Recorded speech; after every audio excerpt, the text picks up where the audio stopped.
Farg'ona tumanida muhtaram prezidentimizni qarorlarini ijro ta'minlash maqsadida o'zlashmagan yer maydonlaridan, qir adillardan yer tanlab olinib, bu yer maydon miqdori 105 gektar bo'lib, bundan bugungi kunda hozir mana yashil makon, yashil belbog' dastur asosida ko'chada ekib, tabiatni ikoyi holatini yaxshilash maqsadida yashil makon belbog'iga xarajat qilganmiz. Bugungi kunda mana hozir kuniga biz 1200, 1,5 ming ga yaqin ko'chat ekib, suvlarini quyib, yashil makon belbog'ini ijro ta'minlayapmiz. Bugungi kunda o'zlashmagan yerlarni o'zlashtirish masalasini ko'rganmiz. Tuman hokim boshchiligida, tuman hokimligi, tuman rahbariyati, mana obodonlash boshqarmasi ish xodimlari birgalikda mana bugungi kunda mana shaxsan 1,5 ming ko'chatni ekib, hozir mana sug'orish ishlari olib borilyapti.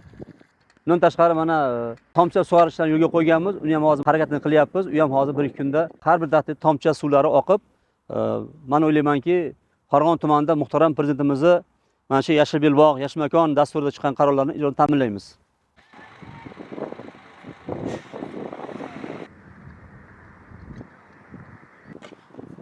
Ochyapti. Ketdi.